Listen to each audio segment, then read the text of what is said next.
போய் ஒரு குழு கலெக்டர் உத்தரவு ஏஜி பிஏ நாங்கள் வந்து கலெக்டர் பார்க்க போல பிஏஜி அவரை பார்த்து பேசி அவர் தான் சொன்னார் பிஏஜி சொன்னார். இல்லை சார் இங்கே வர சொல்லிட்டாரு. பிஏஜி சொன்னார்.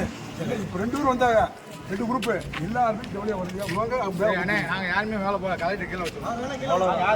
தடை செய்யப்பட்ட பகுதியா தடை செய்யப்பட்ட பகுதியா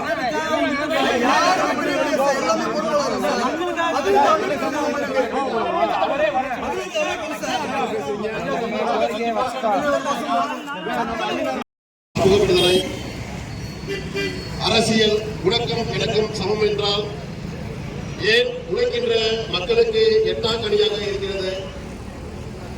தேனி மாவட்டம் கோடிநாயக்கனூர் வட்டத்திற்குட்பட்ட பகுதிகளில்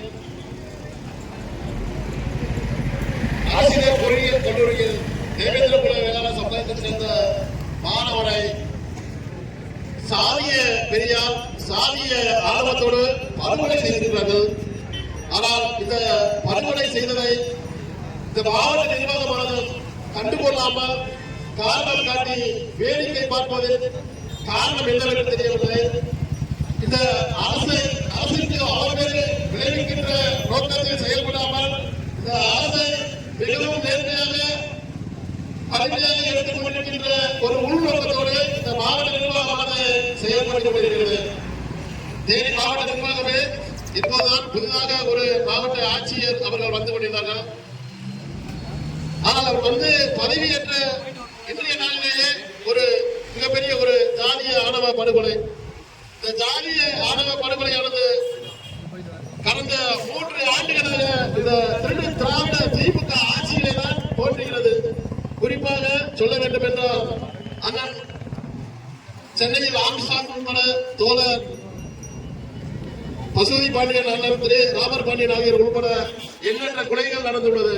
ஆனால் இதையெல்லாம் இந்த தமிழக அரசு தேவேந்திரகுல வேளாண் சமுதாயத்தை சேர்ந்தவர்கள் மட்டுமல்லாமல் அனைத்து பட்டியல் சமுதாயத்தை சேர்ந்தவர்கள் யாரும் தலை நிமிர்ந்து நடக்கக்கூடாது என்ற உள்நோக்கத்தோடு அவர்கள் அரசியல் செய்வதற்காகவே இது போன்ற கொலைகளை தூண்டிவிட்டு அவர்கள் வாக்கு வங்கிகள் பெற வேண்டும் என்ற நோக்கத்திற்காகவே இது போன்ற கொலைகளை வருடத்திற்கு ஒரு முறை ஒரு மாவட்டம் என்றும் மாதத்திற்கு 2 முறை 2 மாவட்டம் என்று தொடர்ச்சியாக இந்த தென் மாவட்டங்கள் மட்டுமல்லாமல் பல மாவட்டங்களிலும் கொலை செய்து வேடிக்கை பார்த்து கொண்டு வருகிறார்கள். இதனை நாங்கள் வன்மையாக கண்டிக்கின்றோம். இந்த விக்னேஷின் மாணவனின் மரணத்திற்கு நீதி வேண்டும். இந்த மாவட்ட நிர்வாகமானது உடனடியாக இந்த வழக்கினை சிபிசிஐடிக்கு மாற்ற வேண்டும். அந்த உயிரிழந்த விக்னேஷின் குடும்பத்திற்கு தலா 1 கோடி இழப்பீடு வழங்க வேண்டும் என்று இந்த ஆர்ப்பாட்டத்தின் வாயிலாக தெரிவித்துக் கொண்டு நாங்கள் இப்படித்தான் இருப்போம். எங்களால் முடிந்தது இதுதான். அப்படித்தான் அந்த மாணவன் எதிர்ப்பு எடுத்திருக்குது அப்படின்ற ஏதாவது காரணம் காட்டி மீண்டும் குற்றச்சாட்டை எங்களிடம் வைக்க வேண்டாம். உடனடியாக யார் அந்த மாணவனை கொன்றாரோ அவரை உடனடியாக கைது செய்து சிறையில் அடைக்க வேண்டும். அது மட்டுமல்லாமல் அந்த கல்லூரி முதல்வர் பிரின்சிபால் என்பவரையும் வசந்தநாயகி என்பவரையும் உடனடியாக ஜாதிய ஆணவ படுகொலையில் அவரை தான் முதல் குற்றவாளியாக கைது செய்து சிறையில் அடைக்க வேண்டும் என்று கூறிக்கொள்கின்றோம். இது போன்ற மெத்தன போக்கினை இந்த மாவட்ட நிர்வாகம் செயல்பட வேண்டாம். அனைத்து சமூகத்திற்கும் அனைத்து விதமான நல்ல செயல்களை செய்ய வேண்டும் என்று கூறிக்கொள்கின்றோம். இந்த மாணவன் இறப்பிற்கு நீதி வேண்டி இந்த போராட்டத்தில் ஈடுபட்டுள்ள அனைவருக்கும் நன்றி கூறி வாய்ப்புக்கு நன்றி தெரிவித்து விடைபெறுகிறேன். நன்றி, வணக்கம்.